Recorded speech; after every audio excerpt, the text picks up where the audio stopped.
আসসালামু আলাইকুম। তাজমহল গল্পের পর্ব ১২। সাত পুকুরের পানি তুলতে এসেছে বাড়ির সব মেয়েরা মিলে। সাইনা কাজিন আর তিতলিদের কাজিন সবাই সাজগোজ করেছে, শাড়ি পরেছে, তিতলির হাতে রঙিন কলস আর গ্লাস। তাদের বাড়িতে মোট ৩টে পুকুর, আজ ৪টে পুকুর সন্ধান আছে তাদের। পানি তোলার সময় সবাই সারি সারি করে দাঁড়ায়, একজন গ্লাসে পানি নিয়ে তার পেছন জনকে দেয়, সে আবার তার পেছন জনকে দেয়। এইভাবে একে একে সে যে দাঁড়িয়ে থাকে কলস নিয়ে তার হাতে অবধি গ্লাস পৌঁছায়। বাড়ির পুকুর থেকে পানি তোলা শেষে তাসনুবাজ সবার পেছনে দাঁড়ালো, ধীরে ধীরে হাঁটছে সে। তাদের বাড়ির সামনে রাস্তাটা সুন্দর, চওড়া পিচঢালা, রাস্তার দুই পাশে সবুজ গাছগাছালি। তারপর কিছু দূর এগিয়ে একটা ব্রিজের সামনে দাঁড়িয়ে তাসনুবাদ অনেক ছবি তুলল। তোসিবার তার উপর বিরক্ত, ছবি তোলার জন্য জ্বালিয়ে মারে তাকে। তাসনুবা তাকে বিরক্ত হতে দেখে বলল, তোমাকে আমি ফটোগ্রাফার বানিয়েছি বুঝলে, তোমার বউকে তোমাকে মাথা তুলে রাখবে, এভাবে ছবি তুলে দিলে। আর একটা নাও। তৌসিফ বলল, পারবো না, চল। তাসনুবা জেদ দেখিয়ে বলল, তাহলে বাড়ি চলে যাচ্ছি। তৌসিফ ক্যামেরা তাকে আর কয়েকটা ছবি তুলে নিল, তারপর জারি মেরে বলল, চল। তাদের পাশের বাড়িতে দুটো পুকুর পাওয়া গিয়েছে। সামনের পুকুরে পড়ে একটা নারিকেল গাছ আছে, গাছটা বাঁকা হয়ে পুকুরের উপর পড়ে আছে। গাছটার উপর বসে পা নামালো পানি ছোঁয়া যায়। তাসনুবা গাছটার গায়ে উঠে বসলো। তৌসিফকে বলল, ছবি তুলতে। ওইদিকে ঘাটে নেমে মেয়েরা পানি তুলছে। তৌসিফ ক্যামেরা ক্লিক করবে ঠিক ওই মুহূর্তে হঠাৎ ধপাস করে শব্দ হলো। সবাই চমকে তাকালো। ঘাটে পিছলা খেয়ে তিতলি পড়ে গেছে পুকুরে। তাসনুবা ঘাড় ফিরিয়ে তাকাচ্ছিল শব্দ শুনে। সেই নারিকেল গাছ থেকে ঠপাস করে পড়ে গেল পুকুরের পানিতে। সবাই হো হো করে হেসে উঠল। শাওন আঙ্গুল দেখিয়ে বলল, আরেকটা কাণ্ড দেখ। সবার চোখ ঘুরে গেল তাসনুবার দিকে। পানিতে ডাবুস টুবুস করছে তাসনুবা। এদিকে তিতলির রাগে কান্না পাচ্ছে। সে পুকুরের নিচ থেকে কাদা তুলে নিয়ে শাওন আর তৌসিফের দিকে ছুঁড়ে মারল। যারা ঘাটে যারা ঘাটে দাঁড়িয়েছিল সবাই একে অপরকে ধাক্কা মেরে পানিতে ফেলে দিয়েছে। তাসনুমা পানিতে দাঁড়িয়ে আছে। তৌসিফ হাসতে হাসতে বলল, উঠে হায়, নিজেরাই তো পড়ে গেলি, আমরা কি করলাম। তাসনুমা হনহনিয়ে পুকুর থেকে উঠল। পানিতে নেমে সবাই দাপাদাপি করছে। ছোট ছোট মেয়েরা বাকি পুকুর থেকে পানি তুলে চলে গেল। তিতলি আর তাসনুবা বাড়ি ফিরে এলো। আশরাফ, রায়হান, আনিস সবাই মুখোমুখি সামনের পুকুরের ঘাটে সবাই দাঁড়িয়ে জরুরি কথাবার্তা বলছিল। আশরাফ আর আনিস এক নাগাড়ে রায়হানকে কিছু একটা বলে যাচ্ছে। তিতলি আর তাসনুবাকে এই অবস্থায় দেখে কপাল কুঁচকে তাকালো তারা। রায়হান গম্ভীর মুখে বলল, গিয়েছিলে কোথায়? তাসনুবা আর তিতলি মাথা নামিয়ে দ্রুত চলে যেতে লাগলো। উত্তরটা তৌসিফ দিল, পানি তুলতে। ওদের যেতে হলো কেন? বাড়ির মেয়েরা আর নেই? তৌসিফ চুপ করে রইল। তাসনুবা আর তিতলি জিভ কামড়ে দৌড়ে দৌড়ে চলে এলো।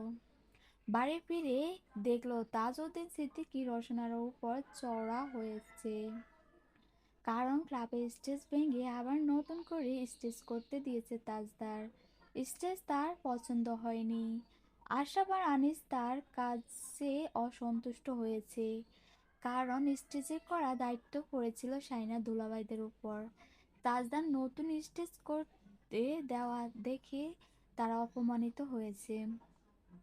রোশনারা বললেন, আমার কিছু বলার নেই, এখানে তার বিয়ে, তার সিদ্ধান্ত। তাজউদ্দিন সিদ্দিক বললেন, কে কি মনে করেছে সেটা অন্তত বোঝার দরকার ছিল তার। অন্তত বিয়ের অনুষ্ঠানটা সুস্থভাবে হতে দেওয়া উচিত ছিল। স্টেজটা যে ভেঙে ফেলেছে তার ভাবা উচিত ছিল না স্টেজের দায়িত্ব কে ছিল। এখন ওরা বলবে ওদের জামাইকে অপমান করেছে। রোশনারা বললেন, এত কিছু ভাবলে স্টেজ ভাঙতো না। ভাবেনি কেন? তাজউদ্দিনের মা আনোয়ার বেগম বললেন, তাজদারকে বলো তাদের সাথে কথা বলতে। তাজউদ্দিন সিদ্দিক বলে ওঠেন, আমি কিছু বলবো না, ওকে যা ইচ্ছে করুক। শারমিন শারমিলা রান্নাঘরে প্যান শুরু করে দিয়েছে শাহিদা বেগমের উপর। তোদের তোমাদের নতুন জামাই তো দেখছি আমাদেরগুলোকে দামও দেবে না।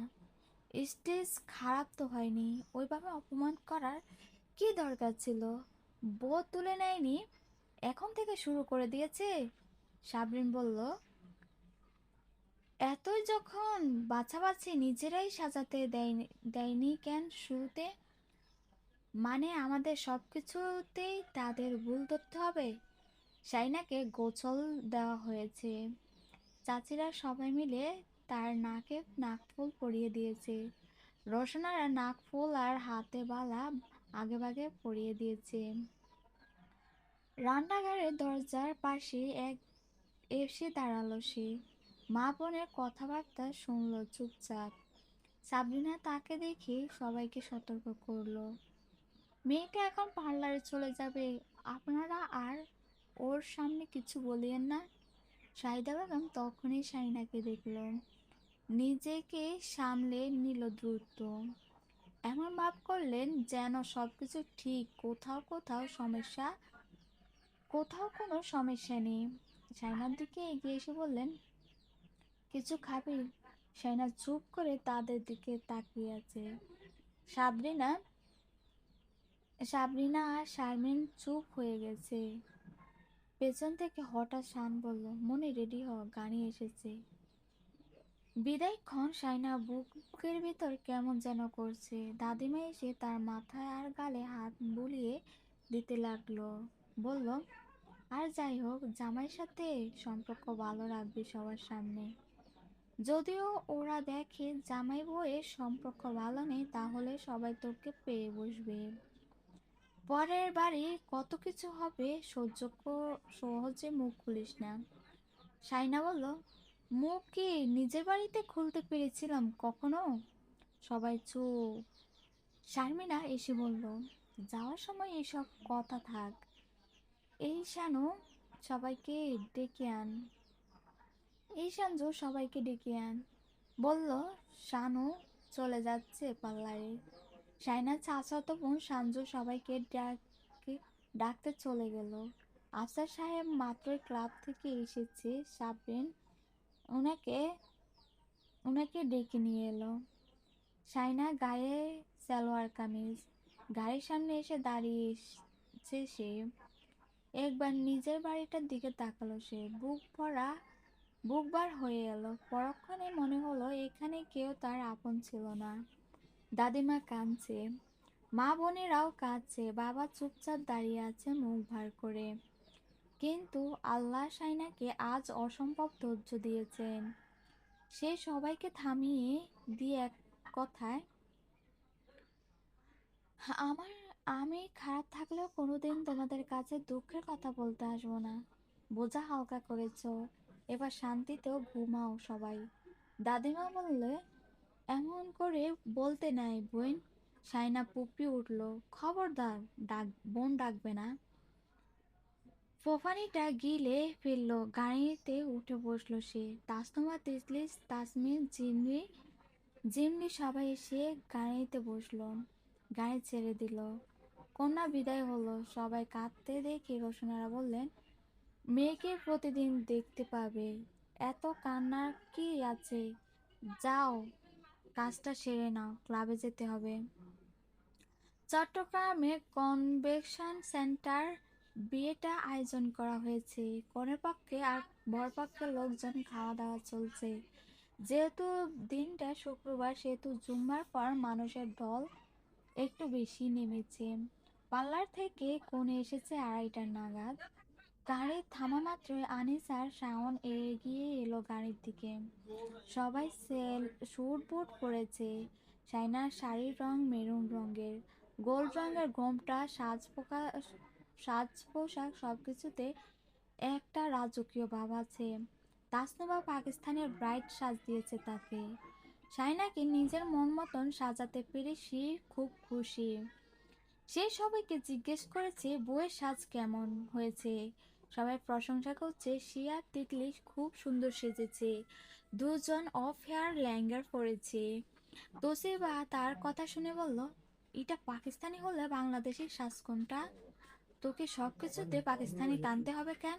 তাসনুমা বলল, পাকিস্তানি হলে কি সমস্যা?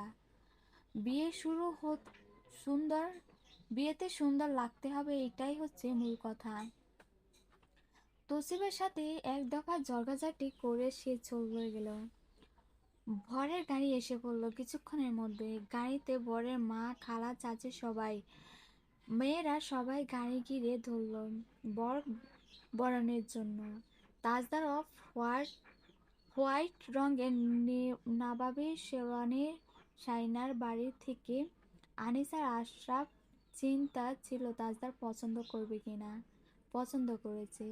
মেয়ে বরণ করলো, 5,000 টাকা পেল তারা। আবার ক্লাব প্রবেশের সময় ছেলেরা ফিতা ধরল। ফিতা কাটার সময় 6,000 চাটতে হলো বরপক্ষকে। তসিফ শাহনকে বলল, পালতু বানিয়ে ছাড়লি। শাওন টাকা পেয়ে হাসছে দাঁত খিলিয়ে। তাজদার ক্লাবে প্রবেশ করা মাত্র সবাই ফুল ছিটাতে লাগলো। সে মাথা পাগড়ি খুলে তসিবের হাতে ধরিয়ে দিয়েছে। আর পারবে না। স্টেজটা দেখে হেঁটে হেঁটে তার মন মতো হয়েছে এবার। শাইনাকে দোতলায় স্টেজে নিয়ে যাওয়া হয়েছে। তাজদার আসার অপেক্ষায় ছিল সবাই। তাজদার স্টেজে উঠে পেছনে 2 হাত ভাঁজ করে দাঁড়িয়ে দেখছে সবাইকে। শাহিনা বেগম শারমিনাকে পিছ করে বলল, স্টেজে নিজের টাকা করবে মানে করবে কি জেদি লোক রে বাবা। শারমিলা বলল, আল্লাহই জানে কি আছে আমার বোনটার কপালে। কিছুক্ষণ পরে দেখা গেল দোতলার সিঁড়ি বেয়ে লম্বা ঘোমটা টেনে বোন আনছে। ক্যামেরাম্যান সবাইকে যে কে ধরেছে তাকে। কোণের পেছনে তার বান্ধবী, ননদ আর কাজিনরা। শাইনাকে স্টেজের সামনে চলে এলো। তসিফ চেঁচিয়ে বলল, ব্রো হাত বাড়িয়ে দাও। তাজা সেদিকে চুপচাপ দাঁড়িয়েছিল পিঠের পেছন হাত বাজ করে। তসিফ কথা শুনে ধীরে ধীরে হেঁটে এগিয়ে এলো, শাইনার দিকে হাত বাড়িয়ে দিল। ঘোমটার আড়াল থেকে হাতটা দিকে তাকালো শাইনা। পেছন থেকে সবাই বলছে হাতটা বাড়িয়ে দিতে। শত শত মানুষ তাকিয়ে আছে তাদের দিকে। শাইনা ধীরে ধীরে কম্পিত হাত বাড়িয়ে দিল। সাথে সাথে ফুলের পাপড়ি জোরে পড়ল তাদের উপর। তাজা স্মৃতিকে তার হাত ধরে টেনে তুলে নিল স্টেজের উপর।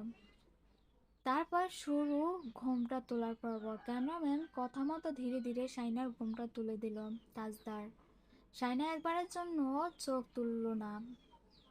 তাই তাজদার সিদ্দিকীরও চোখ সরানোর তাড়া ছিল না।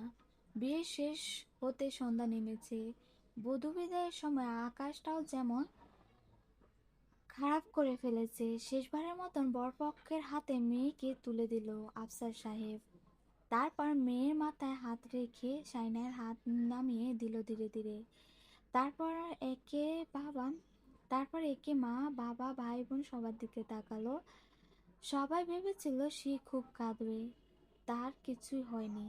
শাইনা বরঞ্চ নিজেই গাড়িতে উঠে বসলো। কিছুটা দূরে দাঁড়িয়ে তাজদার দিকে পুরো দৃশ্যটা চুপচাপ দেখলো। আনোয়ারা বেগম এসে বলল, দুলাভাই, বউ নিয়ে বাড়ি চলে যাও। 2 বাড়ির লোক, এখন ঝামেলা লাগবে। তাজদার কপাল কুঁচকে তাকালো। কেন? আনোয়ারা বেগম বললেন, তুমি স্টেজ ভেঙেছো তাই তারা ক্ষেপে আছে, কাজটা তুমি ঠিক করনি।